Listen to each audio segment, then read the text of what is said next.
মারা যাওয়ার সময় নিব্বায় কামড় দিয়া মারা যায়। কত মানুষ মারা যায়, মারা যাওয়ার সময় নাকে মুখে দিয়া রক্ত বাইর হইয়া মারা যায়। কত মানুষ মারা যায়, মারা যাওয়ার সময় চোখগুলা উল্টে দিয়া মারা যায়। ও মুসলমানেরা, একটা বার কি তুমি চিন্তা করলা না, এমন কষ্টের মরণ যদি তোমার হয়, মানুষ তো তোমার ইমানদারের মতো মরণের কথা বলবে না। ও বাবা, কেন মানুষ বিছানায় প্রস্রাব পায়খানা করে, আমি আমার ওয়াজের ধারাবাহিকতায় আপনাদেরকে বুঝাইবো। তবে আর তার আগে আমি রাসূলের পাকের উপর সালাতু সালাম আদায় করতে চাই। এর আগে আল্লাহ তাআলার প্রশংসা করা তিনটা মাধ্যমের কথা বলতে চাই। আমার নবী বলে, এক নাম্বার আল্লাহ তাআলার প্রশংসা করা যায় একটা মাধ্যম, এটা হলো আল্লাহ তাআলার ইবাদত নামাজের মাধ্যমে। আর দুই নাম্বার, আল্লাহ তাআলার কোন বান্দা যদি আল্লাহর কোরআন তেলাওয়াত করে, আমার আল্লাহ তাআলা ওই বান্দার কোরআন তেলাওয়াতের কারণে আল্লাহর প্রশংসা আদায় হয়ে যায়। আর তিন নাম্বার, কোন মানুষ যদি কোন মানুষের প্রতি ইহসান করে, তাহলে আমার আল্লাহ তাআলার শুকরিয়া আদায় করা হয়ে যায়। আসেন আমরা আল্লাহ তাআলার কোরআনুল কারীম থেকে তেলাওয়াত করব। এই মুসলমান ইমানদারের দলেরা গভীর মনোযোগ দিয়ে অন্তরের কানটা লাগিয়ে বয়ানটা শ্রবণ করার চেষ্টা করবেন। এখানে অনেক মানুষ বসেছে যারা আপনারা কোরআনুল কারীম তেলাওয়াত করতে পারেন না। বলে, হুজুর কোরআনুল কারীমের তেলাওয়াতের কথা যে বলেন, হুজুর আমি কোরআন তেলাওয়াত শিখবো কেমনে? দুনিয়ার ব্যতিব্যস্ততায় থাকার কারণে আমি আল্লাহ তাআলার কোরআন মুখস্থ করতে পারি নাই। অথচ এটা ফরজ একটা ইবাদত। আপনি আল্লাহ তাআলার কোরআনুল কারীমটা মুখস্থ করতে পারেন নাই, আল্লাহ তাআলার কোরআনুল কারীমটাকে শিখতে পারেন নাই। আবার অনেক মা বাবারা তাদের সন্তানদেরকে আল্লাহর কোরআন শিখাইতে পারে না, তাদের সন্তানদেরকে আল্লাহর কোরআন শিখায় না। তারা তাদের সন্তানকে সকাল 7-8টার দিকে ঘুম থেকে উঠায়া মুক্তবে না পাঠায়া, তারা তাদের সন্তানদেরকে 2 কেজি ওজনের বইয়ের একটা গাঁটটি কাঁধের মধ্যে দিয়ে কিন্ডার গার্ডেনে পাঠায়। আমি বলবো না রে মা বাবা, শুইনা রাখো, আমি রহমতের নবীর একটা হাদিস শরীফ পড়েছি। আমার নবী বলে, দুনিয়ার জমিনে কোন মা বাপ যদি তার সন্তানকে কোরআন না শিখায়, কাল ময়দানে মাশরে ফুলসিরাতের কিনারার মধ্যে ওই বাবাকে ডাক দেওয়া হবে, এই সন্তানের বাবা, তোমার সন্তান তো কোরআন তেলাওয়াত করতে পারে না, তোমার সন্তান তো দুনিয়ার জমিনের মধ্য থেকে কোরআন শিখা আসে নাই। বলে, কেন কেন কেন গো? বলে, না শিখে আসার কারণ হইল আমি আব্বা সন্তানকে কোরআন শিখাই নাই।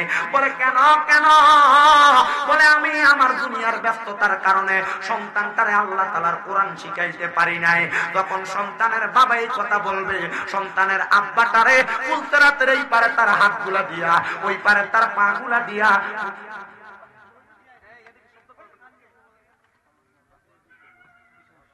এখানে দাঁড়াই দেব কি বেশি। আচ্ছা, পিছনে যারা দাঁড়াই আছেন একটু কষ্ট করে বসে যান। থাক না,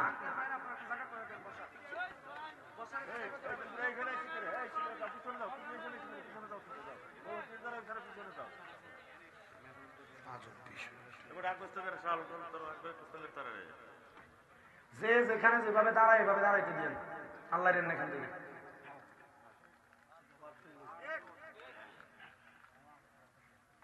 এখানে ঠিক বলার কি আছে? ঠিক বললাম।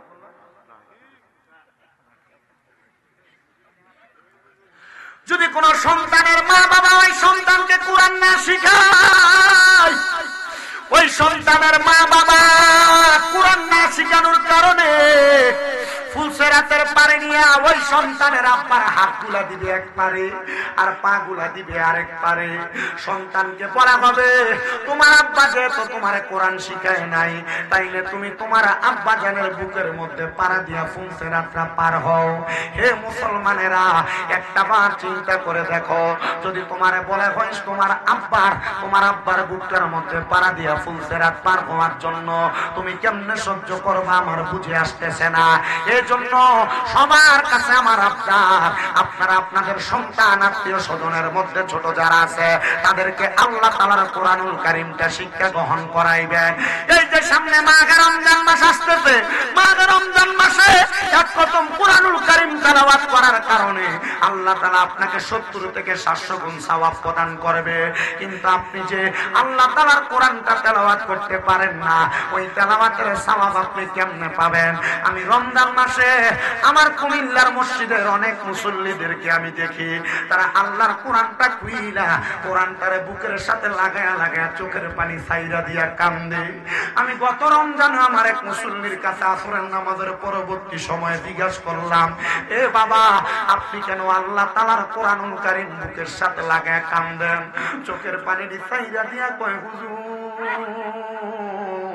আমি আল্লাহ তাআলার কোরআন যদি পড়তে পারতাম তাইলে আমি তো আল্লাহ তাআলার কোরআন তেলাওয়াতই করতাম। আমি কোরআন তেলাওয়াত করতে পারি না বিদায় আমি আল্লাহ তাআলার কোরআন শরীফটা বুকের লগে লাগে লাগে কান্দি। হুজুর, আপনারা যখন প্রথম আমাদের মসজিদে আসছিলেন, আপনি বলছিলেন এক ব্যক্তি কোরআন পড়তে পারতো না, কাঠুরিয়া মানুষ ছিল, সে শুধু আল্লাহর কোরআনটা বুকের সাথে লাগায় লাগায় কাঁদতো। মারা যাওয়ার পরে ওই ব্যক্তির কবর থেকে দীর্ঘ 27 বছর পরে কবর যখন ভাঙ্গা পড়ছে, ওই কবর থেকে সুন্দর সুগান মানুষের নাকে লাগছে। হুজুর, আমার একটা বিশ্বাস, আমি যদি আল্লাহ তাআলার কোরআনুল কারীম শিক্ষা গ্রহণ নাও করতে পারি, আমি আল্লাহ তাআলার কোরআনটাকে তেলাওয়াত না করতে পারি, শুধু কোরআনের সঙ্গে মোহাব্বত রাখার কারণে আমার আল্লাহ তাআলা আমার কবরের মধ্যে সুগ্রাণ তৈরি করে দিবে। এজন্য আমি সবার কাছে আবদার জানাই, কোরআন পড়তে পারেন আর না পারেন, এখন থেকে আল্লাহ তাআলার কোরআনুল কারীম শিক্ষা গ্রহণ করার প্রস্তুতি গ্রহণ করেন। আসেন আমরা সবাই ওই আল্লাহ তাআলার প্রশংসা আদায় করার লক্ষ্যে জবান খুলে আল্লাহ তাআলার কোরআনুল কারীমের তেলাওয়াত করি আর পড়ি, আউযু বিল্লাহি মিনাশ শাইতানির রাজীম, বিসমিল্লাহির রাহমানির রাহিম। লা ইউকাল্লিফুল্লাহু নাফসান ইল্লা উসাহা। وقال تعالى في كلامه المجيد وفي فرقانه الحميد، واعبدوا الله ولا تشركوا به شيئا وبالوالدين إحسانا. وقال في حديث الشريف، قال النبي صلى الله عليه وسلم في رواية الترمذي عن أنس رضي الله تعالى عنه قال سمعت رسول الله صلى الله عليه وسلم إن من أشرط الساعة أن يرفع العلم ويكثر السهل ويكثر الزنا ويكثر شرب الخمر ويقل الرجال ويكثر النساء حتى يكون ل50 امرأة القيم الواحد، متفق عليه، أو كما قال عليه الصلاة والسلام. وقال في حديث الشريف عن أنس رضي الله تعالى عنه قال سمعت رسول الله صلى الله عليه وسلم ألا أنبئكم بخياركم؟ قالوا بلى يا رسول الله. قال خياركم الذين إذا ذكر الله عز وجل. رواه ابن ماجه أو كما قال عليه الصلاة والسلام. وقال في حديث الشريف رواية ابن ماجه والترمذي قال النبي صلى الله عليه وسلم رضا الرب في رضا الوالدين، سخط الرب في سخط الوالدين، أو كما قال عليه الصلاة والسلام. وقال في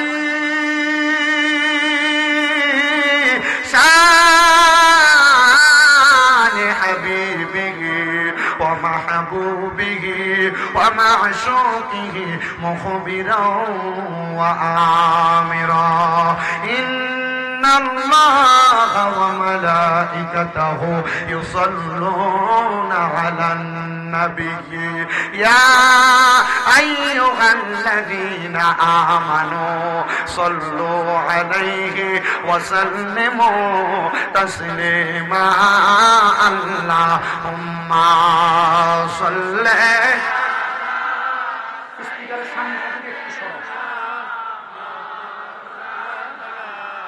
محمد وعلى آله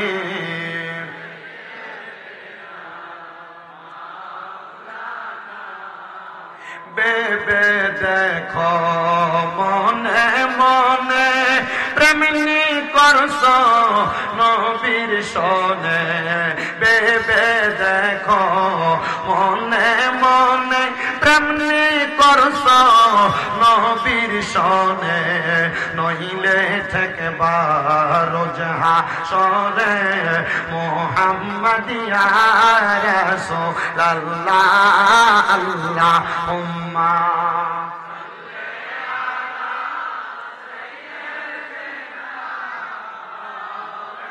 মারহাবা ওয়া আলা আলি।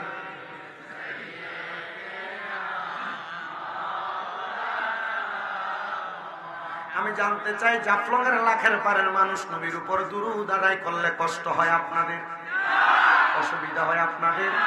আমার নবী বলেন উম্মত দুনিয়ার জমিনের মধ্যে সবচাইতে ফকির, সবচাইতে কিপটা ব্যক্তি হলো সে ব্যক্তি নবী গো কে বলে যার সামনে আমি নবীর দুরূদ আদায় করা হলো আর তার জবানটাকে সে বোবার মতো করে রাখলো, তার মতো বকিল দুনিয়াতে আর কেউ নাই।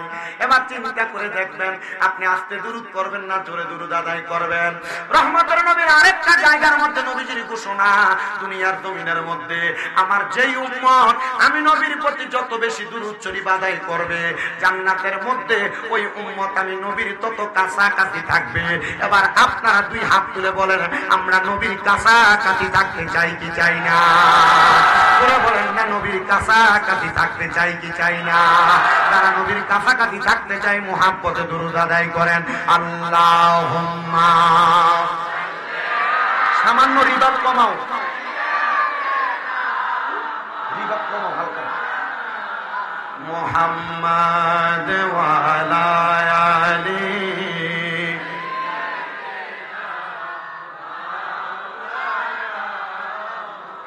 আপনি আল্লাহর হাবিবুল্লাহ, আপনার নাহি তুলনা, আপনার নূরের পরশ লেগে ইয়াসরিব হইল মদিনা।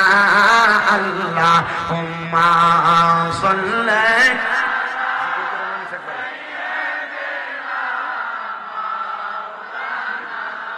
মুহাম্মদ ওয়া আলা আলি সাইয়্যিদিনা। লা ইলাহা ইল্লাল্লাহু লা ইলাহা হাসবি রাব্বি ওয়া হাসবি মা ফি কলবি নূর মুহাম্মদ সাল্লাল্লাহু লা ইলাহা ইল্লাল্লাহু লা ইলাহা লা ইলাহা। বন্ধু নামাজ রোজা সাই রহনা কেহ মা বাবার খেদমত সাই রহনা, বলেন নামাজ রোজা সাই রহনা কেহ মা বাবার খেদমত সাই রহনা। আমার নবীর দুরূদ বইল না, বলেন নবীর আমার নবীও তোমায় ভুলবে না। লা ইলাহা ইল্লাল্লাহু লা ইলাহা। আইরে অনেক দূরে মদিনা আমরা কেমনে যাব? আপনারা বলেন আমরা মদিনা যাইতে চাই কি চাই না? মুসলমান আমার মাথাটার দিকে তাকাইলে হয়তো বুঝতে পারতেছেন আমার মাথার মধ্যে আপনারা ইউটিউবে দেখেছেন লম্বা লম্বা চুল ছিল। আমার নবীর সুন্নাত বাবরির চুলগুলো আমি রাখছিলাম। গত 3 মাস হয়ে যায় আমি আমার রাসূলের পাকের রওজা মুবারক থেকে জিয়ারত করে আসছি। আপনাদের বশির হুজুর উনি হয়তো মাঝে মাঝে আপনাদের এলাকা থেকে যে জাফলং হজ কাফেলা না ট্যুর ট্রাভেল জেনারেটরের মাধ্যমে লইয়া যায়। আমি যখন মক্কা মদিনা গেছি, আমি মক্কায় যাওয়ার আগে আমি আমার রাসূলের পাকের রওজা মুবারক মদিনাতে গেছি। কারণ অনেক মুনাফিকরা কয় মক্কায় যাওয়া যাবে, মদিনায় যায় এটা হজের কোনো অংশ না, মদিনায় যাওয়ার দরকার নাই। ও মুসলমান, আমি আমার রাসূলের পাকের রওজার সামনে যাইয়া যেদিন প্রথম ফজরের নামাজ আদায় করেছি, ফজরের নামাজ আদায় করে আমি আমার রাসূলের রওজা মুবারকে সালাম দেওয়ার জন্য বাবু সালাম নামক একটা দরজা আছে যেখান দিয়ে প্রবেশ করলাম। প্রবেশ করার পর দেখলাম কত মানুষ মদিনার দিকে হাইটা হাইটা যায়, কিন্তু আমি তাকে দেখলাম একজন আরেকজনের সাথে কথা বলে, কিন্তু তারা চোখগুলা বায়া বায়া পানি পড়তাছে। আমি বুঝি নাই তাদের কেন এমন অবস্থা। আমি একটু সামনে যাওয়ার পর আমার মাথার চুলগুলারে হাত দিয়া আমি দর্শি, ডান হাত দিয়া মাথার টুপিটারে খুইলা আমি আমার হাতে নিয়া আমার নবীজির রওজা মুবারকের দিকে আমার চুলগুলারে আমি পাগলের শুরুতে একবারে লাইরা চাইনা আমি আমার নবীজির রওজার দিকে আমার দুইটা হাত দিয়া কইছি, ইয়া রাসূলুল্লাহ, এই বাবরি চুল লম্বা চুল রাখার কারণে কত মানুষ বন্ড বইলা তোহমত দেয়, কত মানুষ ভান্ডারি বইলা তোহমত দেয়, কিন্তু নবী আপনি নবীর হাদিস কইরা দেখছি লাহু শারুন ইয়াদরিবু মান কাবাইহি, আপনি নবীর চুল মুবারক আপনার কাঁধ মুবারক পর্যন্ত পড়তো, অনেক সময় আপনার কানের লতি মুবারক পর্যন্ত পড়তো, অনেক সময় আপনার ঘাড় পর্যন্ত পড়তো। নবী গো, আমি এই চুলগুলা নিয়ে আপনার সামনে আসছি কারণ মক্কায় গেলে চুলগুলা ফালাইয়া দিব আপনার সুন্নত রক্ষার্থে, আপনি নবী কবুল করে নেন। আমি এই কথা বলে একটা না 7 দিন পর্যন্ত আমার নবীর রওজা মুবারকে সালাম দিছি। কিন্তু আব্বু জিয়া জানো আমি কেন নবীর রওজায় গেছি রে? যেই দিন হাদিস শরীফ পড়ছি নবী বলছেন মান যারা কবরি ওয়াজাবাত লাহু শাফাআতি ইয়াউমাল কিয়ামা, যেই ব্যক্তি আমি নবীর রওজা মুবারক জিয়ারত করলো তার জন্য সুপারিশ করা আমি নবীর জন্য অত্যাবশ্যক। আর নবী যদি তোমার জন্য সুপারিশ করে তোমার মরার পরে আমার আল্লাহ তাআলা নবীর দোয়া এমনি কবুল করবে, কারণ আমার নবীর একটা উপাধি হইল মুস্তাজাবাতুদ দাওয়াত। আমার আল্লাহ তাআলা আমার নবীর কোনো দোয়া ফিরায় না, সব দোয়া কবুল করে। আমি বুঝতে পারলাম নবী তোমার রওজা জিয়ারত করলে আমার জন্য জান্নাত ওয়াজিব হয়ে যাবে। আমি 7 দিন পর্যন্ত নবীর রওজায় সালাম দিয়া 8ম দিন যেদিন আমি নবীর রওজা মুবারক থেকে চলে যাব, আমি আমার নবীর রওজার সামনে দাঁড়িয়ে বলছি, ইয়া রাসূলুল্লাহ, আমার মনে বড় একটা শখ ছিল গো নবী, আপনার রওজা মুবারক আমি জিয়ারত করব, কিন্তু এত তাড়াতাড়ি যে আমার আল্লাহ কবুল করবে আমি বুঝতে পারি নাই। কিন্তু নবী আমার মনে সবচাইতে বড় আশার মধ্যে এটা একটা আশা, কিন্তু আপনার রওজার সামনে আসার পরে আমার আরেকটা আশা জন্মাইছে মনের ভিতরে। কি আশা জানেননি গো নবীজি? আমি মনে মনে চিন্তা করছি আপনি নবীর রওজা মুবারকের সবুজ গম্বুজের দিকে তাকায়া কত মানুষ কান্না করে মসজিদে নববীর সামনে দাঁড়ায়া দাঁড়ায়া আপনি নবীর সোনালী রওজা মুবারকের সোনালী রওজা মুবারকের জালি মুবারক গুলা দেখতে এত সুন্দর, না জানে আপনি দয়াল নবীজি দেখতে কত সুন্দর। নবী গো, আমার মরণের আগে আপনি নবীর দিদার আমি একবার পাইতাম, আমি মনে মনে নিয়ত করছি গো নবী, যদি আপনি নবীর চেহারা মুবারক না দেখে মারা যায় আমার মরার পরে আমার এই জীবনটা ধন্য জীবন থাকবে না। ও নবী গো, আপনি একবার আপনার চেহারা মুবারক আমারে দেখাইয়েন। আমি শুধু এই কথা বলি নাই রে জাফলংয়ের মানুষ, আমি এই কথা শুধু বলি নাই রে সিলেটের জাফলংয়ের লাখের পারের মানুষ, আমি আসার সময় বলছি, ইয়া রাসূলুল্লাহ, বাংলাদেশের মাহফিলের মধ্যে যাইয়া হাজার হাজার মানুষের সামনে আপনি নবীর প্রতি দুরূদ সালাম আদায় করি। কত মানুষ টাকার জন্য মক্কা মদিনা আসতে পারে না, কত মানুষ পয়সার জন্য মক্কা মদিনা আসতে পারে না। নবী গো, যারা এখনো পর্যন্ত মক্কা মদিনা আসতে পারে না তারা মরার আগে একবার মক্কা মদিনা আইনেন। আমি একই দোয়া আল্লাহর কাবা ঘরের সামনে যাইয়া কাবা ঘরের কালো গিলাপটা দূরে দূরে করছি, আল্লাহ তোমার কাবা ঘরের সামনে আইসাতে 1 ওয়াক্ত নামাজ পড়লে 1 লক্ষ ওয়াক্তের সওয়াব পাওয়া যায়, কিন্তু বাংলাদেশের জাফলংয়ের মসজিদের ভিতরে নামাজ পড়বা 1 ওয়াক্ত পড়লে 1 ওয়াক্তের সওয়াব পাইবা, কিন্তু রাসূলের পাকের রওজা মুবারক মসজিদে নববীর মধ্যে যাইয়া 1 ওয়াক্ত নামাজ পড়লে 50,000 ওয়াক্তের সওয়াব পাইবা। এরে মুসলমান, কোন দিন তুমি 1 লক্ষ ওয়াক্ত নামাজ পড়বা? তোমার কাছে দি টাকা পয়সার অভাব নাই, 2-3 লাখ টাকা এক হইলে সরে দিয়া ক্ষেতের বাড়ি জায়গা জমি কিনা রাখো। এ মুসলমান, তোমার কাছে কিছু টাকা হইলে 1,50,000 হইলে ব্যাংকে নিয়ে জমা দাও। আমি বলবো না রে বাবা, দে পারলে তোর পা গুলা আমার সামনে দে, আমি আমার জিহ্বা দিয়া তোর পাটা পরিষ্কার কইরা দেই।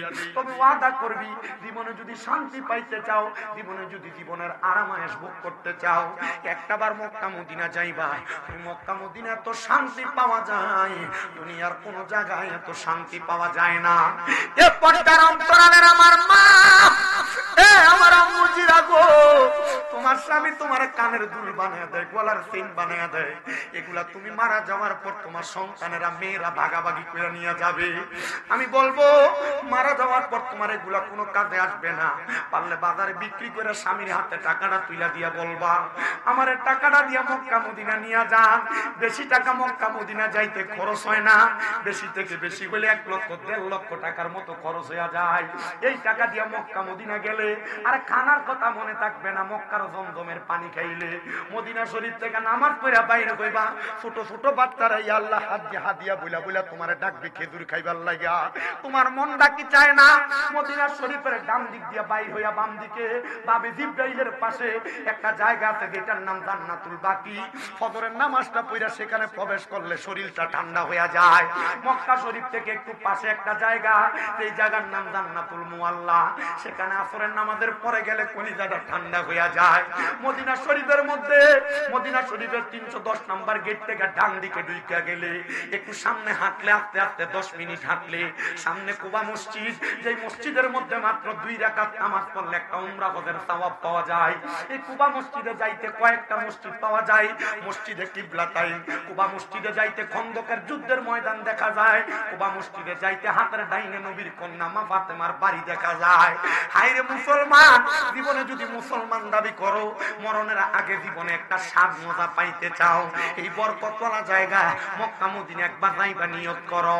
এবার আপনারা বলেন যে এই মক্কা মদিনাতে এত বরকত আর শান্তি পাওয়া যায়, আমরা সবাই ওই মক্কা মদিনা যাইতে চাই কি চাই না?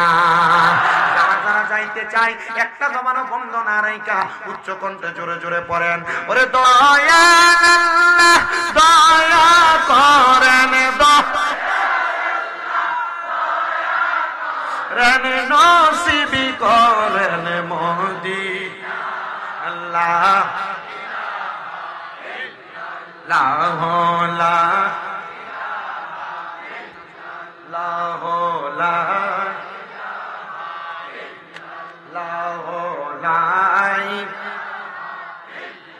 নামাজ রোজা সাই রহনা, কেহ মা বাবার খেদমত সাই রহনা, বলেন নামাজ না কেহ মা বাবার খেদমত সাই রহনা। আমার নবীর দরুদ, আমার নবীর, আমার নবীও তোমায় ভুলবে না, লা ইলাহা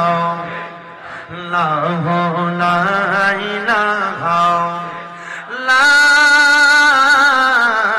ইলাহা ইল্লাল্লাহ মুহাম্মাদুর রাসূলুল্লাহ সাল্লাল্লাহু আলাইহি ওয়াসাল্লাম। আমার মুসলমান, আজকের জান্নাতের বাগানে আমরা যারা যারা বসলাম, আমাদের সবার জীবনে তো কম বেশি কিছু না কিছু গুনাহ আছে। আরে আমি স্বামীদের গুনাহ আপনারা দেখলে আমার দাওয়াত দিয়ে আনতেন না? এ দাড়ি পাকা মুরব্বী বাবারা, একটাবার চিন্তা করে দেখো তোমার জীবনের গুনাহ যদি তোমার সন্তান দেখতো, বাবা কয়ে পরিচয় দিত না। এ যুবকের দল, তোমার গুনাহ যদি তোমার মা দেখতো, সন্তান বলে পরিচয় দিত না।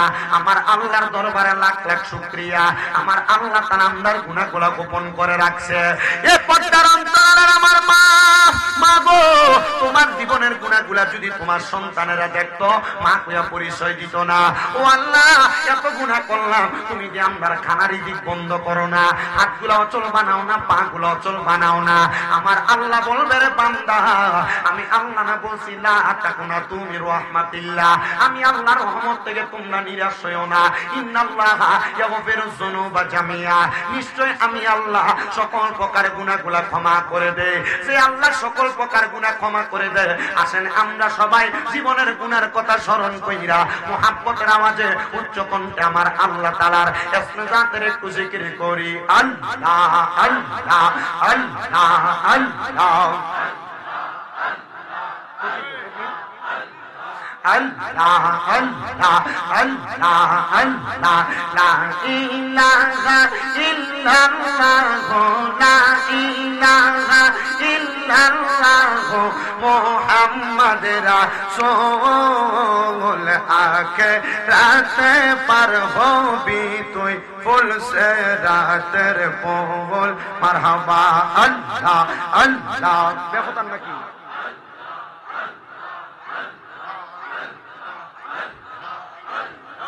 আল্লাহ আল্লাহ ইয়া আখিরাতে পার হবি তুই ফুল সে রাতের ফুল মারহাবা আল্লাহ আল্লাহ আল্লাহ আল্লাহ যেদিন গানাজি হবে জাররা জাররা ইয়ে সব নিবে মারহাবা জবানটা খুইলা আল্লাহকে শরম নাই আল্লাহ যেদিন গানাজি হবে জাররা জাররা ইয়ে সব নিবে তোমায় পার করবে কে সেই দিন তোমায় পার করবে কে মুহাম্মদ রাসূল আখিরাতে পার হবি তুই ফুল সে রাতের ফুল মারহাবা আল্লাহ আল্লাহ মিলে আল্লাহ আল্লাহ 40,000 বছর লাগবে বলছে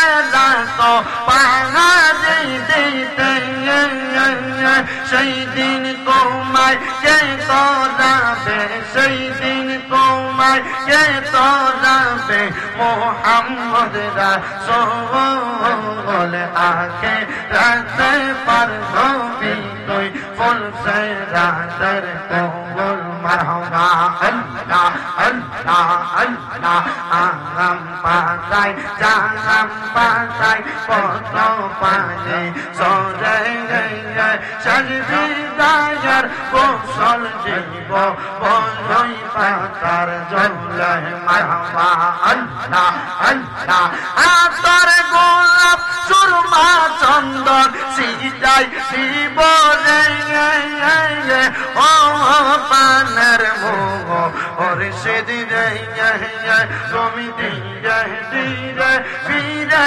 ফিরে চালা আইয়ো রে মারহাবা আল্লাহ আল্লাহ আমার বিয়ার সাথী আমি চারজনারে দেখি আন্দার ঘরে নামাই দিয়া দিব আমায় পাতি মারহাবা আল্লাহ আল্লাহ ওই কবরে নূরের নবী আলাই বলে ও পানের মোহ ওর সেদিনে তুমি ধীরে ধীরে ফিরে ফিরে চালা আইয়ো রে মারহাবা আল্লাহ আল্লাহ আল্লাহ আল্লাহ আল্লাহ আল্লাহ আল্লাহ আল্লাহ লা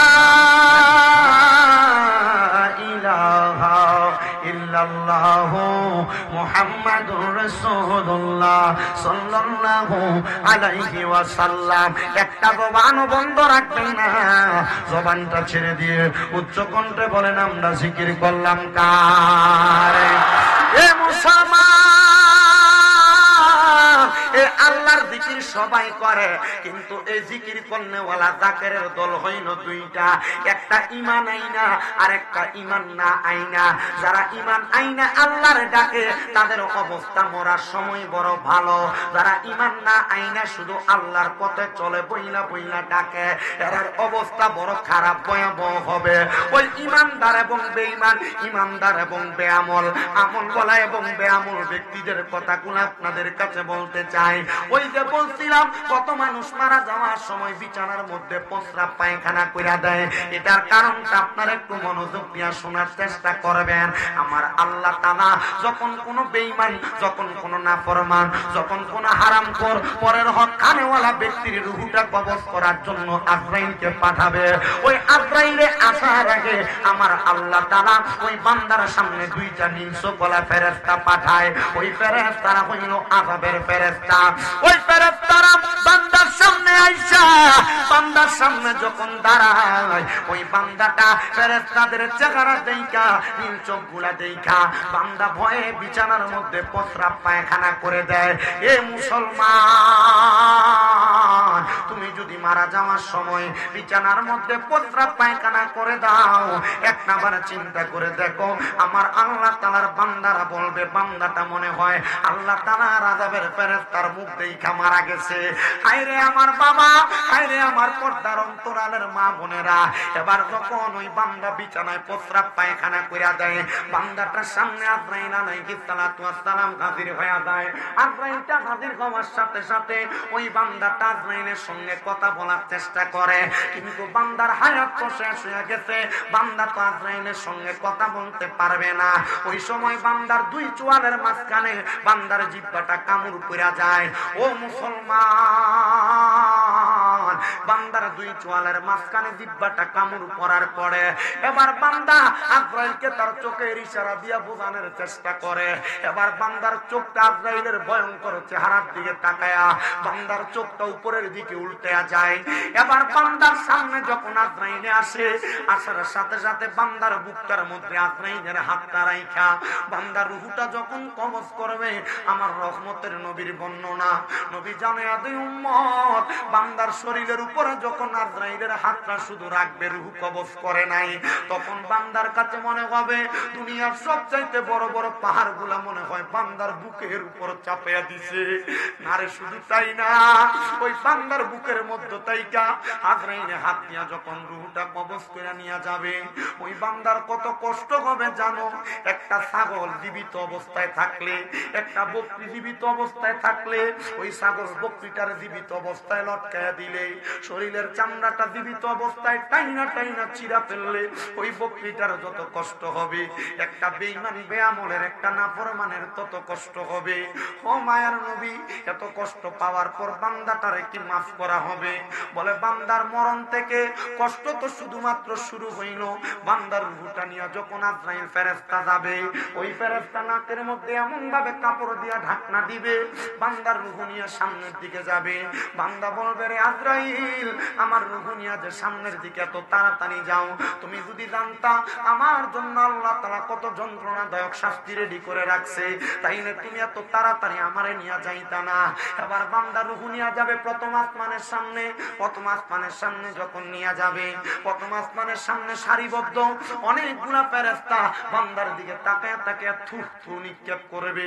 হায়রে, কেন থু নিক্ষেপ করবে? একটাবারও কি চিন্তা করলা না? আমার রহমতের নবীজি হাদিসে জিবরাইলের মাধ্যমে জানায়া দিতেছে, রে উম্মতের দলেরা, বান্দার দিকে থু নিক্ষেপ করার পর জিবরাইল ফেরেশতা জিজ্ঞেস করবে, তোমরা এই বান্দা ইন্তেকাল করার পরে বান্দার দিকে কেন থু নিক্ষেপ করো? তখন ফেরেশতারা বলবে, এই বান্দা গুনাহ করতে করতে, হারাম খাইতে খাইতে, পরের হক খাইতে খাইতে, নামাজ না পড়তে পড়তে, ইবাদত থেকে দূরে থাকতে থাকতে, সুদের টাকা খাইতে খাইতে, ঘুষের টাকা খাইতে খাইতে বান্দার রূহটা একটা দুর্গন্ধযুক্ত রূহ হয়ে গেছে। এই জন্য আমরা বান্দার রূহের দিকে আমরা থুতু নিক্ষেপ করি।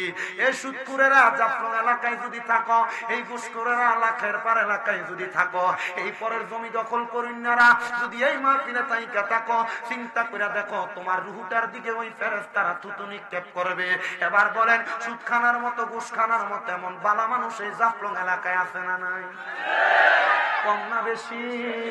আরে শুধু বেশি না, আমরা সমাজের মানুষ এই সুদখোররে ধরে নিয়ে মসজিদের সভাপতি বানাই। সমাজের মানুষ এই সুদখোর আর হারামখোর রে ধইরা নিয়া মসজিদের সেক্রেটারি বানায়। আমাদের সমাজের মানুষ এই সুদখোর ঘুষখোর হারামখোর গুলারে ধইরা নিয়া এলাকার সর্দার আর মাতাব্বর বানায়।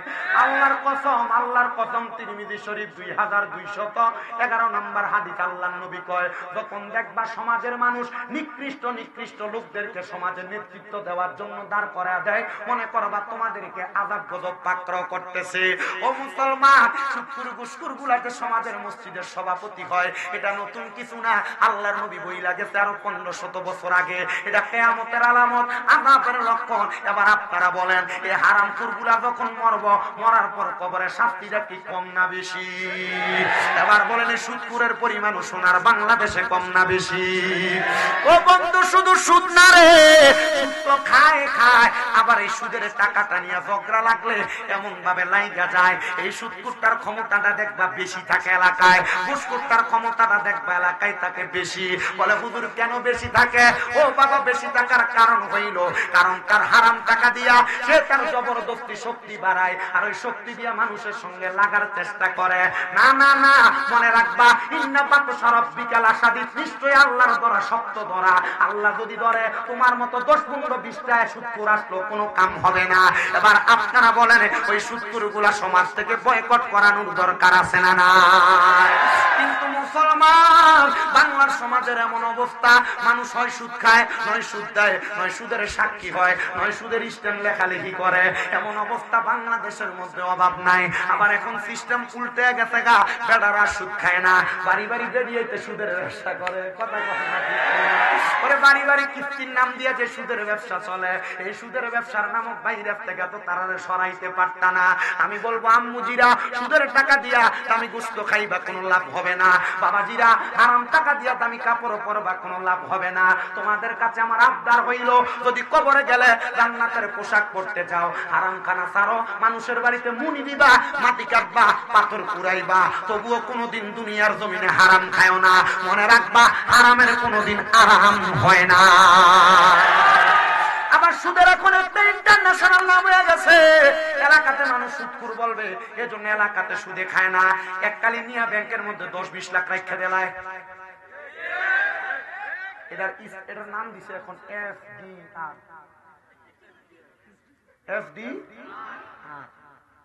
10 লাখ রাখবে, 10 বছর পরে 20 লাখ হইল। আছে না নাই? আরেকটা সুদ আপনারা ফার্ম দিয়া খাওয়ায়, বলে হুজুর সুদরা কোনটা? দেখবেন আপনারা মাঝে মাঝে বলে, তুমি যে যা ইনকাম করো সব খরচ করে ফেলো, আমরা ছেলেটার তো একটা ভবিষ্যৎ আছে, মেয়েটার ভবিষ্যৎ আছে, আসুন আমরা দুইজন মিলে একটা ডিপিএস করি। সবই কইতেছে না, কারণ তলে তলে তারাও করে রাখছে। কথা কয় না, আছে না নাই? এ মুসলমান, এ ডিপিএস নামক হারাম টাকা দিয়ে সন্তানের ভবিষ্যৎ। এই আব্বা, হাজত থাকলে যান, হাজত থাকতে পারে। কারণ আমার মনে আছে, আমি এই গত মোটামুটি 1.5 মাস আগে ওই যে গাজীপুরের পাশে, সরি টাঙ্গাইলের দেলদুয়ার থানায় আমি এক মাহফিল করছি, এই সুদের অর্জন করছি, 4-5 জন উঠে গেছে। আমি নামার পরে, নামার আগে মোটামুটি মাহফিল কমিটির পোলাপানির চেহারা দিয়ে খুব একবার উগ্র, একবার খুব চেতা আমার পরে, হুজুর আজকে ঠিক আছে হুজুর। আমি বললাম, কেন ঠিক আছে? হুজুর দেখছেন না, ওয়াজের সময় সুদখোর উঠে গেছে গা, সুদখোর। এখন সুদের ওয়াজের সময় যদি আপনি উঠে যান গা, পরে আপনার যদি মানে সুদখোর মনে করে, আমি আর লেগে বাবা উঠো না, বইটাও নিরাল, সুদের ওয়াজ থেকে বাইরে পরে উঠো। আমার ওয়াজের সাবজেক্ট কিন্তু এটা না, ওয়াজের সাবজেক্ট বাইন্দা দিচ্ছে আমার। অসুবিধা হইতেছে আপনারা? সুদ খানাটা কি বালা না খারাপ? আল্লাহ বোঝার তৌফিক দান করুন, জোরে কোন আমিন। এ মুসলমান, এই নবীর উম্মতের দলেরা, তাইলে ডিপিএস নামক সুদের ব্যবসা সমাজে আছে না নাই? মুহাব্বতে কোন আছে না নাই? ও বাবা, হারাম খানা ছাড়বা। বলে হুজুর কেন? এ হারাম খাইয়া, টাকা জমি দখল কইরা, মানুষের টাকা মিথ্যা বইলা খাইয়া, অপহরণ কইরা, মানুষের জমি দখল কইরা, মিথ্যা কথা বইলা, ব্যবসা কইরা, ওজনে কম দিয়া তুমি যত রকমের পয়সা বানাও না কেন, কবরে যাওয়ার পর তোমার শাস্তি কিন্তু কম হবে না। বলে হুজুর কেন? বলে হারামখোরটা গুনাহগারটা বেনামাজিটা যখন মারা যাবে, মারা যাওয়ার পর যখন কবরে যাবে, ওই কবরে যাওয়ার আগে বান্দাটার যে লাঞ্ছনা দেওয়া হবে, এবার বলবে বান্দার ঠিকানা কোথায়? আল্লাহর কোরআন কই হারামখোর যারা কুফরি করে, মানে গুনারে গুনাহ যায় না, যারা গুনার কাজ করে তাদের ঠিকানা কোথায়? আল্লাহ কোরআনে কয় ইন্নাল্লাযীনা কাফারু মিন আহলিল কিতাবি ওয়াল মুশরিকিনা ফি নারি জাহান্নামা খালিদিনা ফিহা উলাইকা হুম শাররুল বারিয়া। নিশ্চয় যারা কুফরি করে আহলে কিতাবের অন্তর্ভুক্ত এবং শিরিক করে মুশরিক, ওই মুশরিকদের ঠিকানা তারা জাহান্নামের অতল গহ্বরে থাকবে। কয়দিন থাকবে? খালিদিনা ফিহা, চিরস্থায়ী বাসিন্দা হয়ে থাকবে। আল্লাহ তারা কারা? আল্লাহ কয় উলাইকা হুম শাররুল বারিয়া, এরা হইল দুনিয়ার সবচাইতে নিকৃষ্ট বান্দা, নিকৃষ্ট বান্দা। ও আল্লাহ, জাহান্নামের মধ্যে কয়দিন থাকবো? আমরা তো কথার কথাই বইলা ফেলি। কবরের মধ্যে প্রশ্ন করবে তিনটা, মান রব্বুকা ওয়া মান দীনুকা ওয়া মান নাবিয়ুকা। না না বাবা, এই হারামখোর নাফরমানগুলা কবরে গেলে কোনো সওয়ালের জবাব নাই, কবর থেকে ডাইরেক্ট ফিডা শুরু। বলে হুজুর কেমনে ফিডা? আল্লাহ তাআলা সর্বনিম্ন 3000 বছর এই বান্দাদেরকে জাহান্নামের আগুনে জ্বালাইবো। জাহান্নামের আগুনে এমনি জ্বালাইতো না, জাহান্নামের আগুনের রং হবে তিনটা, একটা লাল, একটা সাদা, একটা কালা। লাল রঙের আগুনে 1000 বছর জ্বালায়া, সাদা রঙের আগুনে 1000 বছর জ্বালায়া, কালা রঙের আগুনে 1000 বছর জ্বালায়া বান্দার তাকাসুর নামক একটা জায়গাতে দাঁড় করাইবো। দাঁড় করানোর পরে ওই বান্দাকে প্রশ্ন করবে, বান্দা কি বলো, বলো কি বলবা বলো। ওরে বন্ধু, আপনি কোন অন্যায় করলে কেউ যদি মাত্র 3টা বেতের বাড়ি দিয়ে আপনি আপনার অন্যায়ের কথা স্বীকার করবেন, তখন তো বান্দা মাফ চাওয়ার কথা, আল্লাহ আমারে মাফ করে দাও। বান্দা তখন মাফ চাইবে না, বান্দা 3বার বলবে পানি পানি পানি। এই ময় ময় 3বার শব্দটা ব্যবহার কইরা বান্দার জবান দিয়া যখন বের করবে, ওই বান্দাটা তখন এই চিৎকারের সাথে পানির কথা বলবে। আমার নবী যখন এই কথা বলে, নবীজির মসজিদে নববীর মধ্যে আমার নবীজির 70 মতান্তরে 72 জন আহলে সুফফার সদস্যরা বসে আছেন। আমার নবীজি এই কথা বলতেছেন, সাহাবায়ে কেরাম চোখের পানিগুলা ছেড়ে দিয়ে কান্দে, ইয়া রাসূলুল্লাহ, এমন কঠিন মুহূর্তে কি ওই ব্যক্তিকে পানি দেওয়া হবে না? আমার নবী কয়, হ্যাঁ পানি দেওয়া হবে। ও বাবা, দুনিয়ার মিনারেল ওয়াটারের মতো পানি না, ওই জাহান্নামের মধ্যে যেই পানিটা দেওয়া হবে, ওই পানির হাদিসের ভাষায় কয় তিনাতুল খাবাল। ওই তিনাতুল খাবাল কেমনে দিব জানো? একটা গরম লোহার পাত্রকে, একটা মগেরে লোহার আগুনের কয়লা যেমন লাল প্রজ্বলিত থাকে, একটা লোহার পাত্রে এমন প্রজ্বলিত কইরা অন্যান্য জাহান্নামীদের রক্ত আর পুজে বোতলের মধ্যে, এই পানির পাত্রের মধ্যে কইরা বান্দাকে দেওয়া হবে। নবীজি, তারা কি এই পানিটা পান করবে? বলে হ্যাঁ পান করবে।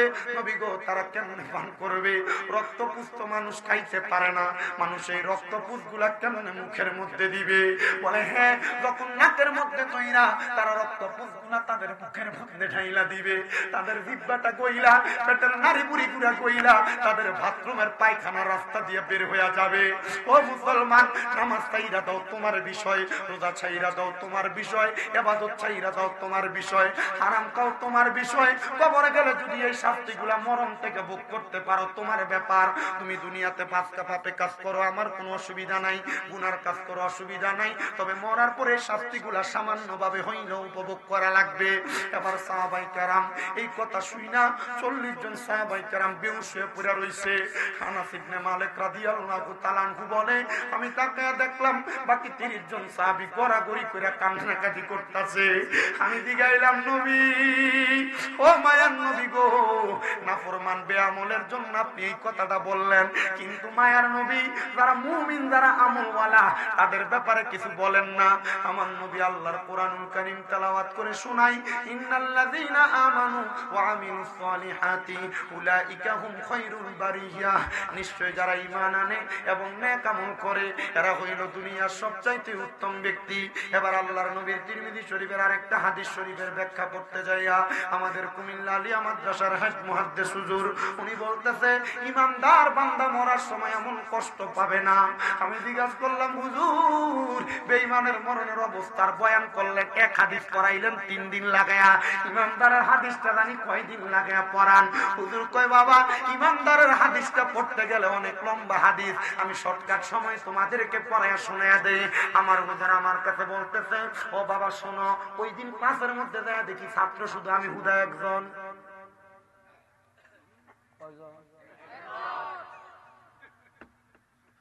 আগের 3 দিন হাদিস পড়াইছে কয়টা? একটা। মৃত ব্যক্তি যদি এই ব্যক্তি যদি হারামখোর হয়, নাফরমান হয়, তার মরার অবস্থা 3 দিনে হুজুর শুধু কাঁদছেন আধা ঘন্টা ধরে। এই কথাগুলো বলছেন আর কাঁদছেন। হুজুর বলে আজকে কার কাছে পড়াবেন? হুজুর আমারে পড়ান, আমি ওয়াজে ওয়াজ করতে যাই। হুজুর আমার পড়াইছেন, আল্লাহর কসম করে বলি যেখানে যায় এখন শুধু এই ওয়াজটা করতে যাই। হুজুর মরার যে ওয়াজটা করেন এটা করেন না, আপনি মরণকে ভয় করেন আর না করেন, আমার দায়িত্ব আপনাকে বলে দেবো। হ্যাঁ আব্বা এগুলো বললেন না, এখন যেমন আছে এমনি কি করার, এমন আর কিছু করা যাবে? আমার নিজের কষ্ট হইতেছে কিন্তু কিছু করার নেই, চালাই নিতে হবে, সময় নষ্ট হবে। আমার হুজুর আমার বলতেছেন, আরে ইমানদার বান্দার কাছে আজরাইল একবার আসবে না। বলে হুজুর কেন? এ 2 বার আসবে না। হুজুর কেন? বলে 3 বার আসবে না। হুজুর কেন? বলে ইমানদারের কাছে আজরাইল আসবে 4 বার, কিন্তু রূহ কবজ করতে পারবে না। আরে ইমানের স্বাদ এত মজা, ইমানদারের এত দাম, ইমানওয়ালা আমলওয়ালা ব্যক্তিটার কত মর্যাদা একটু জানোনি? আমরা সুন্নিরা যে নবী নবী করি এটার উদ্দেশ্য অন্য কোনো কিছু না, কারণ আমার নবী ইমানদার আর বেঈমান চিনে দিয়া গেছে। ওই ইমানদাররা যদি নবীর পথ অনুসরণ কইরা দুনিয়া থেকে যাইতে পারে, মরার পর মিল্লাতে রাসূলুল্লাহ বইলা কবরে দিতে দেরি, নবীজির কুল মুবারকে নিতে দেরি হবে না। ওরে বন্ধু, ইমানদারের কাছে আজরাইলটা আইসা ইমানদারের বুকটা বরাবর হাতটা দিব, বুকের মধ্যে হাত দিলে 2 জন ফেরেশতা আজরাইলকে ডাক দিবে, রে আজরাইল ইমানদারের রূহ এমনে কবজ করা যাবে না। বলে কেন কবজ করা যাবে না? বলে ইমানদারের বুকের মধ্যে আল্লাহ নবীর ভালোবাসা আছে, এই জন্য ইমানদারের রূহটা কবজ করা যাবে না। এবার আজরাইলে হাত দিবে, বিপদ শিক্ষা নূর চেহারার নূরের দিকে কপালটা বরাবর। আজরাইলে হাত দেওয়ার সাথে সাথে কপালের মধ্য থেকে আওয়াজ আসবে, আজরাইল কপাল দিয়ে রূহ বাহির করা যাবে না, কারণ ইমানদার নামাজ ছাড়ে না। আজরাইল ইমানদার 5 ওয়াক্ত নামাজ পড়া এই কপালটা আল্লাহর দরবারে সিজদায় ঠেকায়া দিছে, এই জন্য ইমানদারের কপাল দিয়ে রূহ বাহির করতে পারবা না। আজরাইলে হাত দিবে ডান দিকে হাত দিয়ে বলবে, রে আজরাইল না না রূহ বাহির করতে পারবা না। বলে কেন? কারণটা কি? বলে ডান দিকে ইমানদারের মা বাবার খেদমত আছে, বাম দিকে হাত দিবে, বাম দিক থেকে জবাব দিবে আজরাইল বাম দিক থেকে রূহ কবজ করা যাবে না। বলে কেন গো, কেন কবজ করা যাবে না? বলে বান্দার বাম দিকে আছে তার দান এবং সাদাকা। হুজুর বুঝতে পারলাম, রূহ কেমনে কবজ করব আল্লাহ আপনি বলেন না। আল্লাহ বলবে যেই ব্যক্তি ইমানদার সেই ব্যক্তির জবানে কালেমা আসবে, মরার আগে একবার হলো কালেমা পড়ে ইন্তেকাল করবে। তাহলে ইমানদার যারা মরার সময় কালেমা নসিব পাবে তারা, বলেন না ইমানদার যারা মরার সময় কালেমা নসিব পাবে তারা। ও বন্ধু, সুন্নি কোন, এই দল কোন, ওই দল কোন, হারাবাড়ির দরকার কি? মরার সময় ইমান নিয়ে মরছে কে চেহারার দিকে তাকান, টের পাওয়া যাবে। কথা কোন না ঠিক কিনা? এ মুসলমান, মরার সময় চেহারার দিকে তাকান, টের পাওয়া যাবেন। মরার পর কবর খুঁজে দেখেন, 40 দিন পর টের পাওয়া যাবেন। মরার পর তার জন্য মুরাকাবা কইরা দেখেন, টের পাওয়া যাবেন। দরকার নাই মারামারি কাটাকাটি। আহলে সুন্নাত সঠিক দল আর কোনটা বেঠিক দল, কোনটা বেঠিক দল আমি বুঝাইতে আসি নাই, আমি শুধু আহলে সুন্নাত সঠিক দল বুঝাইতে আসছি, অন্য কোন দল নিয়ে দ্বন্দ্ব লাগাইতে আসি নাই। তবে একটা কথা মনে রাখবা, কবরে যদি নবীকে নবী বইলা পরিচয় দিতে চাও, কবরে যদি নবীকে আপন করে পাইতে চাও, সুন্নিয়তের পতাকা তলে থাইকা আমার নবীর প্রেমে জীবন দিয়া এই দুনিয়ার জমিন থেকে নবীর আদেশ মোতাবেক আমল করে কবরে যাইবা। আল্লাহর কসম, দুনিয়া কবর হাসর মিজান ফুলসেরাতে কোনো ভয় থাকবে না।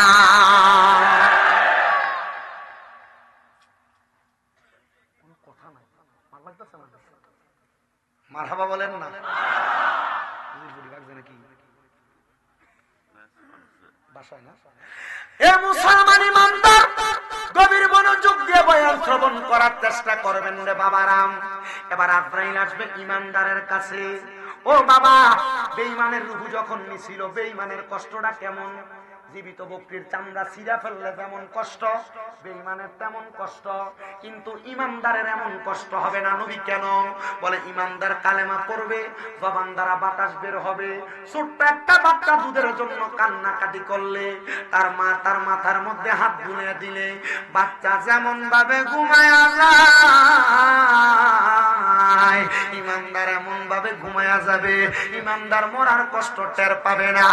হায়রে আমার জাফলং লাখের পারের বাবারা, ও ও জাফলং এলাকার পর্দার অন্তরালের আম্মুজিরা, আমি তোমরার পায়ে দইরা কই গো মা, যদি মরতে হয় ইমানদারের মতো মরবা, মরার সময় টের পাবা না। রুহুটা যখন কবজ করবে, বেঈমানের রুহু কইতে এত তাড়াতাড়ি নিস না, আর ইমানদারের রুহু বলবে আমারে তাড়াতাড়ি নেও না কেন রে আজরাইল। তুমি যদি জানতা আমার আল্লাহ তাআলা আমার জন্য কত কঠিন নিয়ামত রেডি করে রাখছে, তাইলে তুমি আমার এত আস্তে আস্তে নিতা না। এবার আজরাইল ইমানদারের রুহুটা হাতে করে নিয়ে যাবে। নেওয়ার সময় আজরাইল তো বেঈমানের রুহু নেওয়ার সময় নাকে লাগাইছিল কাপড়, কিন্তু ইমানদারের রুহু নেওয়ার সময় লাগাবে না। আর প্রথম আসমানের সামনে যায়া দেখবে, প্রথম আসমানের সামনে যায়া দেখবে আসমানের ফেরেশতারা আহলান ওয়া সাহলান মারহাবান দুয়ুফুল্লাহ দুয়ুফুর রহমান বইলা আল্লাহর মেহমান বইলা স্বাগতম জানায়। কিরে বেঈমানের থুতু দেয়, ইমানদাররে স্বাগতম জানায়। তাইলে আমরা তো ইমানদার হইয়া মরাই তো উত্তম।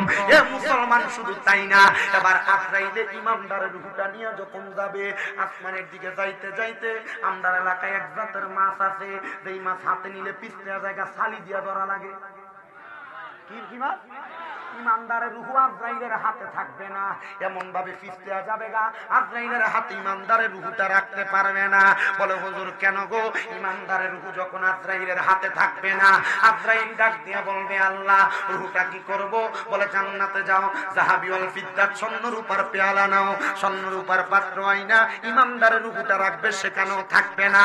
এ আপুজিরা, তখন আমার আল্লাহ তাআলার ফেরেশতা জিবরাইল আল্লাহর কাছে জানতে চাইবে গো আল্লাহ রূহটা কি করব? কোন জায়গায় তো থাকে না। আল্লাহ কোরআনের আয়াত তেলাওয়াত করে ওই আজরাইলকে শোনায়া দিব।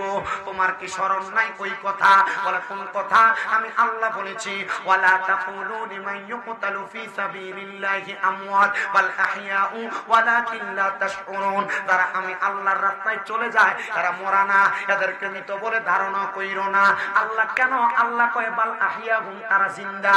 এই সিলেট এলাকা সহ সারা বিশ্বের আনাচে কানাচে শাহজালাল ইয়ামিনী সহ 360 আউলিয়া সহ কত হক্কানি রাব্বানি পীর মাশায়েখ কাছে, এরা মরে নাই, মরে নাই। এদেরকে আমার আল্লাহ তাআলা আবার তাদের মাঝে রূহ ফিরিয়ে দিয়েছে।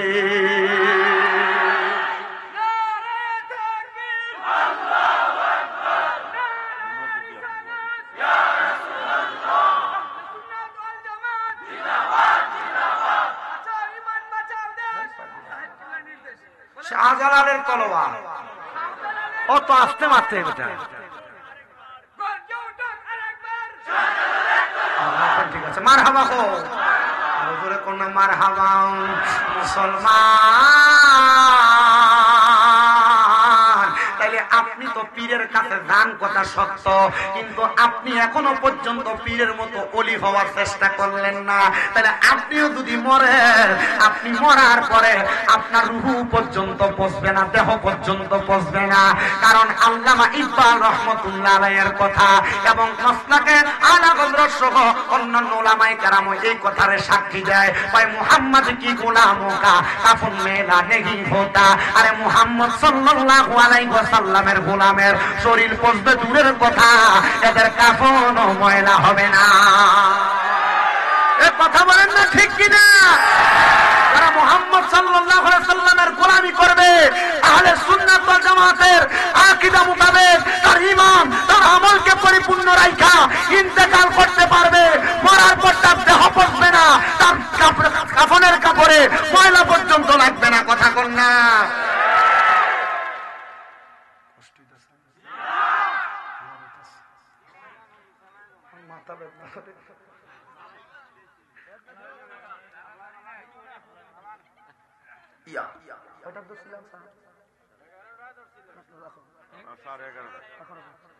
আপনি আরো বাড়েন,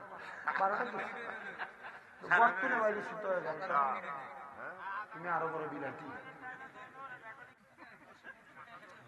আমি যে ওয়াজ ধরছি তোমার কাছে 1 ঘন্টা 10 মিনিট লাগবে।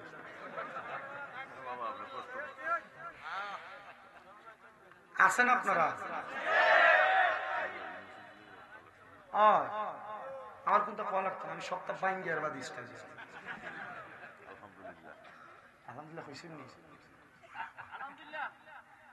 যদি লাগে তো আপনি আগে দিলাম যে 2 লাখ না কোন যে বলুন, আমি আগে দিব 2 লাখ। কারণ কি সভাপতি? হ্যাঁ আপনি সভাপতি দুইটা তো আমার ডাইনার বাম 2 লাখ 4 লাখ ছাড়া থাকতাম না আপনারা আসুন না আমার লাগা আসুন না আপনারা তারা 2 লাখ দিলে আপনারা ব্যবহারই দেয়নি আসুন খুশি হইবা কয়লা এখন আসলে আচ্ছা 2 লাখ রেডি নি রেডি করলে আমার ওয়াজ সভাপতি সাহেব কি আমার চলো রেডি দেখছি ও তোমরা লড়ো না কেন যাও বিরিয়ানি রাখছে 13 টাকা খেলে খাইতো পরে টিয়া আগে ওয়াজ উদারে টিয়া আগে ওয়াজ হইতো টিয়া তো ভালো হ্যাঁ ওয়াজ হইতো সবাই তো দরুদ শরীফ পড়েন আল্লাহ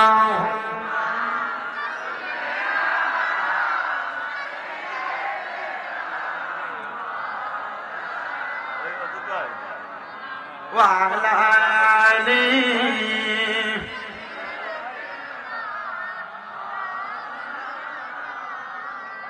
حماد اللهم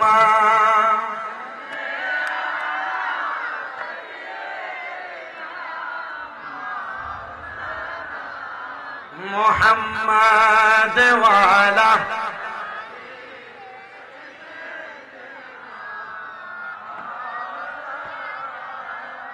আমার মরণের কত দিন বাকি আমি জানিলাম না গো আল্লাহ মরণের কত দিন বাকি আমার মরণের আমি জানিলাম না গো আল্লাহ মরণের আর রাইলাসিয়া যখন হস্তে দিবা ধরি তখন আমার মনাবাই করবে নৌকা চুরি আমি বুঝিলাম না গো আল্লাহ মরণের বাকি আমার মরণের কত আমি জানিলাম ও আল্লাহ মরণের আর হায়াত হইল হাতে বাইরে মত হইল পায়ে যেই জায়গায় যার মরণ লেখা সেই জায়গায় সে মরে আমি বুঝিলাম না গো আল্লাহ মরণ বাকি আমার মরণের কথা আমি জানিলাম না গো আল্লাহ মরণ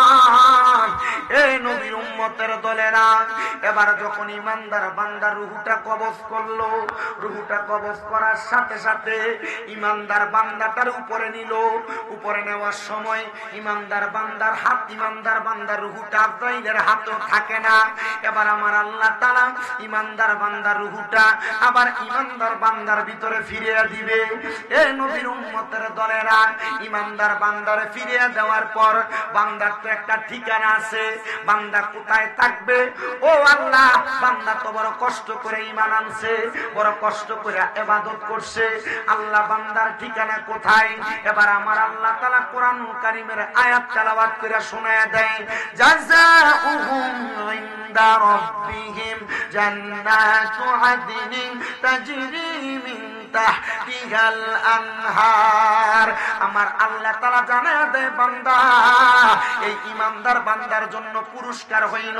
আমি আল্লাহ তাআলা তাদেরকে জাযা প্রদান করব ইনদা আল্লাহ তাআলা জাযা প্রদান করব আল্লাহ কি জাযা দিবেন কয় জান্নাতু আদনিন ওই জাযার নাম হলো জান্নাতুল আদন আল্লাহ জান্নাতুল আদন যে দিবেন ওই জান্নাত কেমন আমার আল্লাহ কয় তাজরি মিন তাহতিহাল আনহার এত সুন্দর নিচে দিয়ে একটা নহর প্রবাহিত হয়। এই মাসটা শাবান মাস, আগে যেই মাস গেছে ওই মাসটা রজব মাস। ওই নহরটার নাম র আলিফ জিম বা রজব নদী। ও মুসলমান, কেন কেন কেন রজব? ওই রজব নদীটার মধ্যে 4 প্রকারের পানি থাকবে। এক প্রকার পানি হইল ইন্না আতাইনা কাল কাউসারের পানি। ওই পানি কারা পান করবে? কয় যারা ঈমান নিয়ে ইন্তেকাল করবে তারা এই কাউসারের পানি পান করবে। 2 নাম্বার সারাবান তাহুরা থাকবে, পবিত্র পানি থাকবে। ও মায়ের নবী গো, ওই পবিত্র পানি কারা পান করবে? বলে পবিত্র পানি তারা পান করবে যারা কোনোদিন নেশা করে নাই। মুসলমান, আপনারা বলেন জাফলং সিলেট এলাকায় নেশা করে নাই? কম না বেশি? মানুষের হলডিও রাখে না, চুরি করে লয়ে জায়গা দেখ দেখছি রোজে দিতে পারে না, এমনও সোর আছে না নাই? কথা কয় না, আছে না নাই? এ মুসলমান, নেশা করে যখন নেশা করতে পারে না, বেড়াটা উঠতে জায়গা, তখন এই নেশাখোর কলগুলা চুরি করে, দেখ দেখছি চুরি করে, রাস্তাঘাটের মানুষের মোটরসাইকেল চুরি করে, মানুষের মাল সামান চুরি করে। এটা নেশাখোরের খাসিয়ত। আল্লাহর নবী কয় যারা কোনোদিন নেশা করে নাই তারা সারাবান তাহুরা পান করবে। 3 নাম্বার আর একটা পানি থাকবে জান্নাতি লাবান। মায়ার নবী গো, ওই জান্নাতের পানি কারা পান করবে? আমার নবী কয় জান্নাতের লাবান, ওই দুধ পান করবে তারা। নবী গো কারা? বলে কেউ যদি কোনোদিন কারোর হক মাইরা না খায়, মানে জমি দখল না করে। আমরা সমাজে অনেক ভাই আছে মা বাপ মারা যাওয়ার পর ভুইন্দের সম্পদ বুঝাইয়া দেয় না। আমাদের সমাজে অনেক বেড়া আছে যে ভাই মারা গেছে, ভাইয়ের ছেলে মেয়েকে সম্পদ বুঝাইয়া দেয় না। এ মুসলমান ইমাম যেটা কোনটা ফাতরামি করে, এই মৌলবী কোনটা ফাতরামি করে আর কোনটা সঠিক আমি বুঝি। আপনি বুঝছেন নি কথা? আমার বয়স কম, আমি দাখিল পরীক্ষার পর থেকে ওয়াজ করি। মুসলমান ইমানদারের দলেরা গভীর মনোযোগ দিয়ে বয়ানটা শ্রবণ করার চেষ্টা করবেন। জান্নাতের দুধ পান করবে তারা।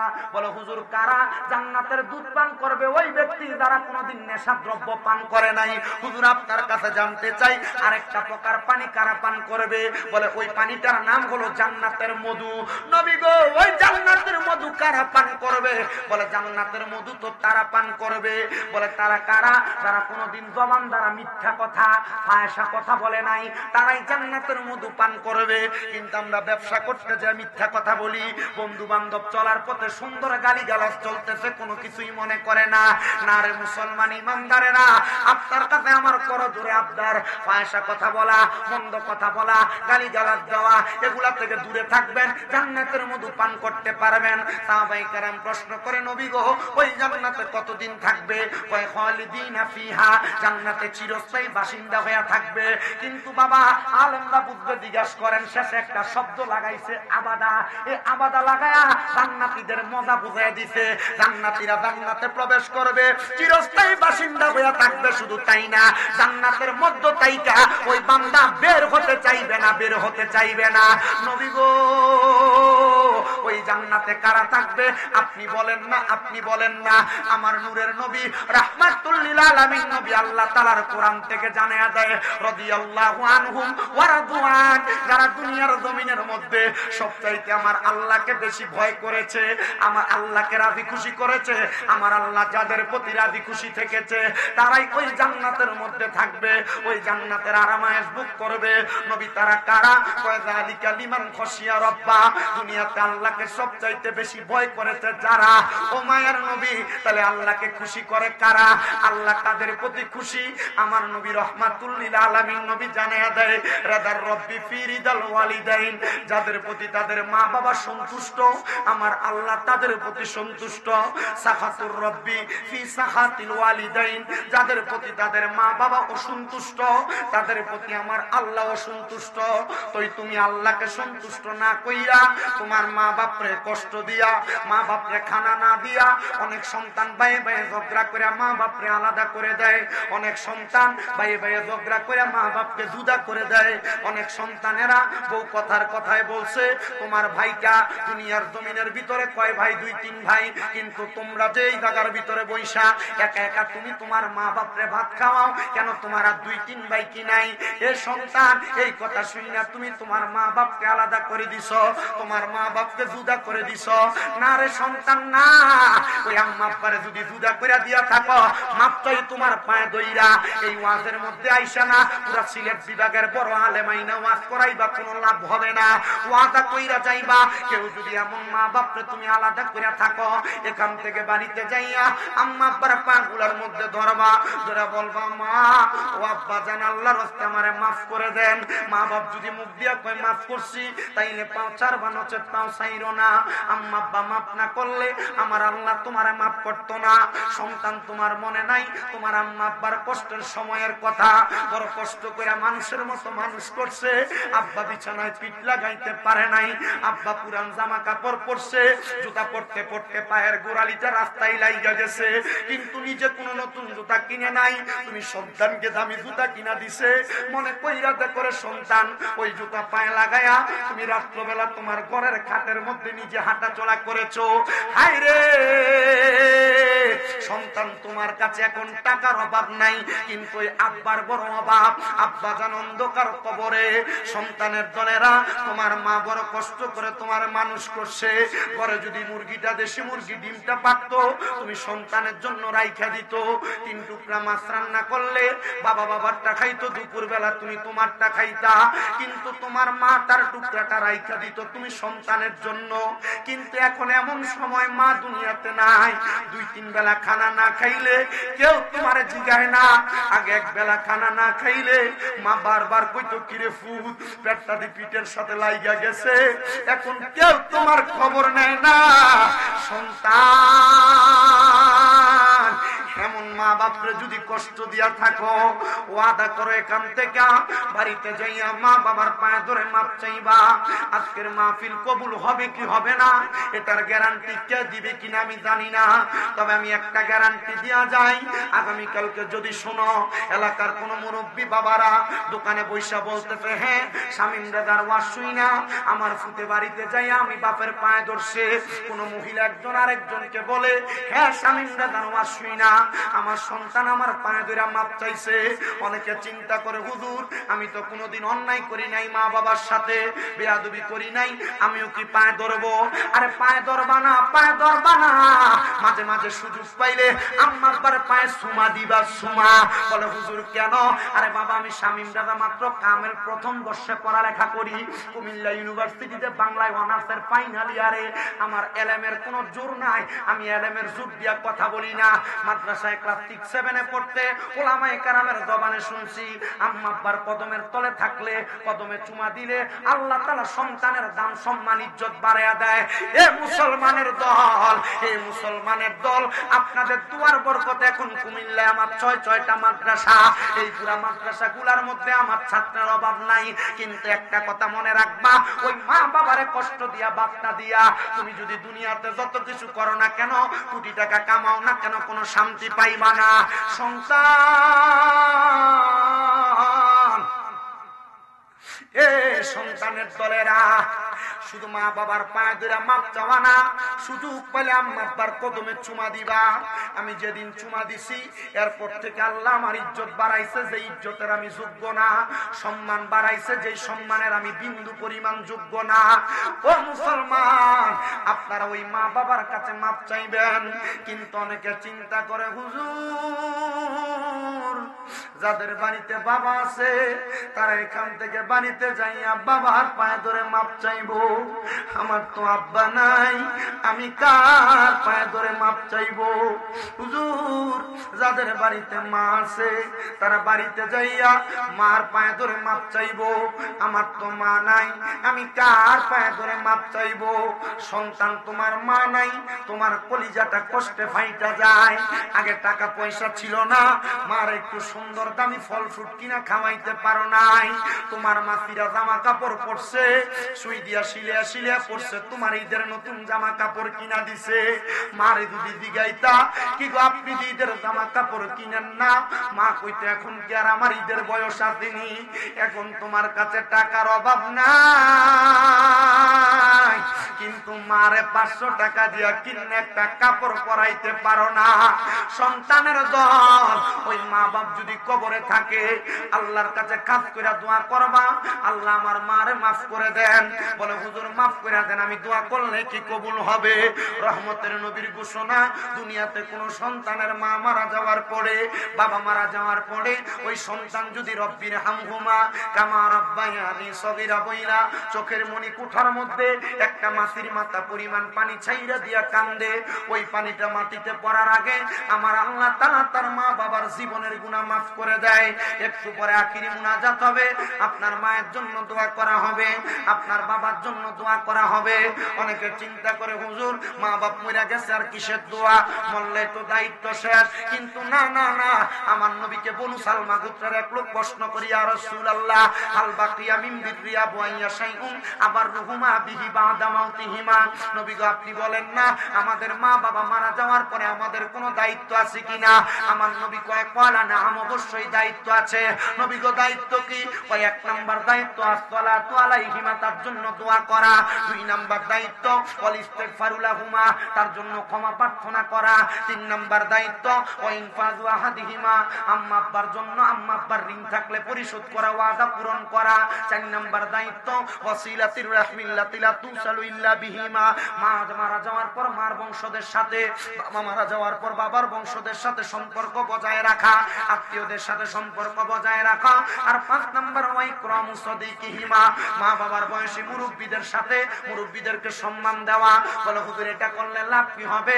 এটা করলে তোমার বাবার বয়সী কোনো বয়স্ক মানুষকে সম্মান করলে, ইজ্জত করলে, খাওয়াইলে, পড়াইলে আল্লাহ তাআলা তোমার বাবার কবরে প্রশান্তি দান করবে। মায়ের বয়সী কাউকে খাওয়াইলে পড়াইলে আল্লাহ তাআলা তোমার মার কবরে প্রশান্তি দান করবে।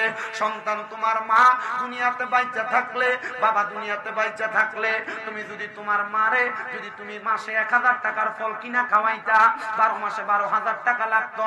মা বাপ বাইচা থাকলে যদি ভাত খাওয়াইতা, তাইলে 2000 টাকা করে মাসে মা বাবার পেছনে খরচ হইলে 12 মাসে 24,000 টাকা খরচ হইতো। ওই তোমার মা বাবার পেছনে তো তোমার টাকাটা খরচ হয় না। মা বাবা অন্ধকার কবরে তোমাকে লাখ লাখ টাকার বাড়ি দিয়া গেছে, সম্পদ দিয়া গেছে, ক্ষেতের জায়গা দিয়া গেছে। হায়রে ওই মা বাপ তো অন্ধকার কবরে চইলা গেছে। তোমারে যদি এই সম্পদ না দিয়া যাইতো, যদি ভাড়া থাকতা, মাসে যদি 5,000 টাকা করে ভাড়া দিতা, 12 মাসে 60,000 টাকা ভাড়া লাগতো। ওই তোমার মা বাপ তোমার কাছে ভাড়াগুলা চায় না। আম্মা আব্বা কবরে আছে, ওই আম্মা আব্বার কবরটা যেন আল্লাহ জান্নাতি খাবার দিয়া ভরপুর করে দেয়। একটা সন্তান শুধু দাঁড়াইবা, হুজুর আমার মা নাই, মুনাজাত হবে দোয়া করবেন। হুজুর আমার বাবা নাই, মুনাজাত হবে দোয়া করবেন। মা বাপ দুইজন নাই, মুনাজাত হবে দোয়া করবেন। আমার সন্তান বিদেশ, মুনাজাত হবে দোয়া করবেন। আমার ব্যবসায় বরকতের জন্য মুনাজাতে দোয়া করবেন। আমি মসজিদের কাজটার জন্য 1,00,000 টাকা আমার মা বাবারে মুহাব্বত করে দান করে দিব। যদি থাকেন একজন হাতটা বাড়াইবেন। আমি 10টা ধন্য মায়ের জন্য সন্তান চাই, কারণ আমি জানি এই এলাকার মধ্যে স্টোন ক্র্যাশার মানে পাথর ভাঙার ব্যবসায়ীর অভাব নাই। আপনার কাছে টাকা আছে, পয়সা আছে, এ ব্যবসায়ীরা প্রবাসীরা আপনাদের কাছে আমার আবদার 1,00,000 টাকা করে দাবি করছি 10টা মানুষ মসজিদের কাজের জন্য। মনে রাখবেন দুনিয়াতে যে একটা মসজিদ বানায় আল্লাহ তার জন্য জান্নাতে একটা ঘর বানায়। একজন শুধু বলবে হুজুর আমি 1,00,000 টাকা আল্লাহর ঘরের জন্য দিব, পারলে এখন দিবেন, না পারলে 2 মাস পর, না পারলে 5 মাস পর, না পারলে 1 বছর পর দিবেন। 1,00,000 টাকা দিবেন। হুজুর আমার মা নাই, মা বাপ থাকলে খাওয়াইতে। হুজুর আমার বাবা নাই, বাবা থাকলে খাওয়াইতে। 1,00,000 টাকা আমি আমার মা বাবার জন্য দান করে দিব মসজিদে। আপনি বুঝেন, আপনার মা বাবা যে জমি দিয়া গেছে, যদি 1 ঘন্টা জমি বিক্রি করেন, মা বাবা যদি কবর থেকে যদি একবার সন্তান রব্বানা যালামনা আনফুসানা ওয়া ইন লাম তাগফির লানা ওয়া তারহামনা লানাকুনান্না মিনাল খাসিরিন। রব্বানা আতিনা ফিদ দুনিয়া হাসানাতাও ওয়া ফিল আখিরাতি হাসানাতাও ওয়া কিনা আযাবান নার।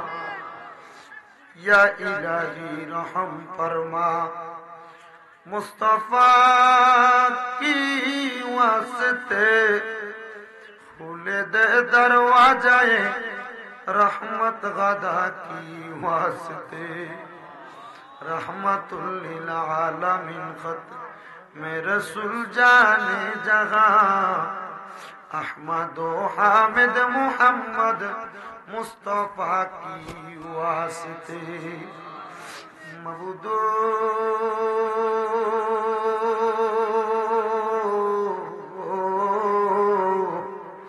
ओ दयाल अल्लाह अपने की आसमाने ना जमीने ना पाहाड़े ना दरियाয় গত জীবনে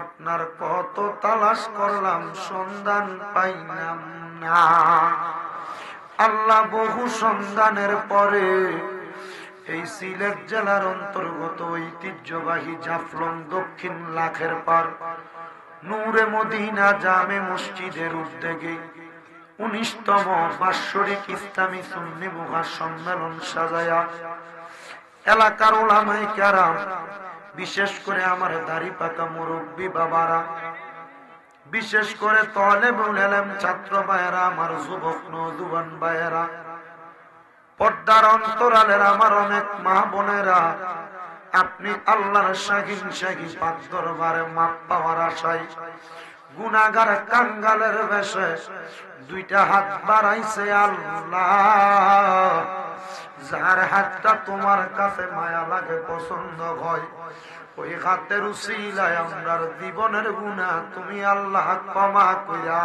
দাও মাবুদ তুমি যদি আমরারে মাফ কইরা দাও আল্লাহ কারোর কাছে কোনো জবাবদিহিতা করা লাগবে না যদি রহমত দিয়া ভরপুর করে দাও গো আল্লাহ তোমার রহমতের কোনো কমতি হবে না গো আল্লাহ রহিম রহমান নামটি তোমার আল্লাহ আছে আমরা আর জানা সেই নামের সিলাই গো গুনাহ করে দাও ক্ষমা মাবুদ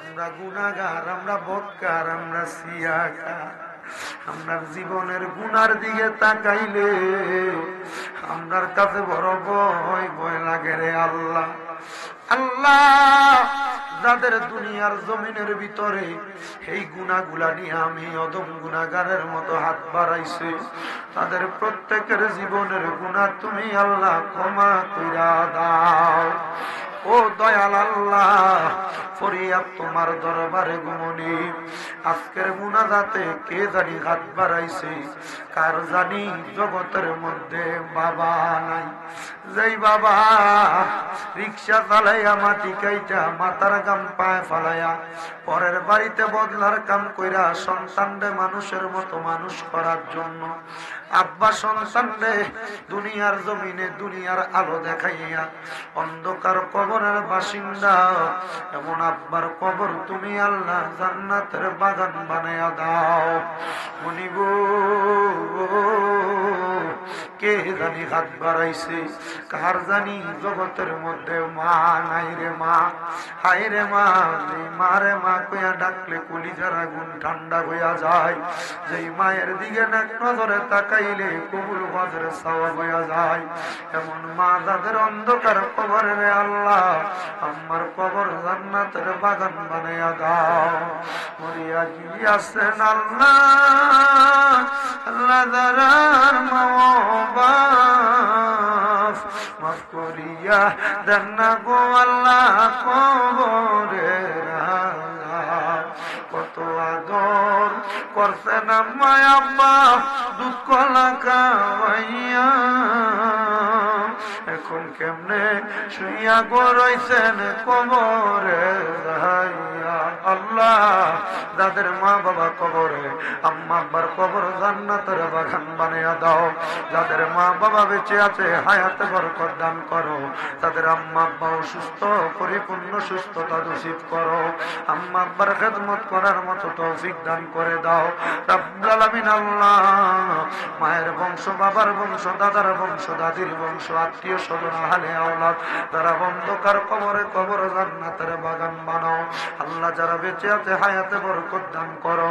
অনেকে ব্যবসা করে বরকত দাও, চাকরি করে বরকত দান করো, তারা পড়ালেখা করে বিদ্যা বুদ্ধি বাড়াইয়া দাও, মানের সম্মান ইজ্জতে জিন্দেগি নসিব করে দাও।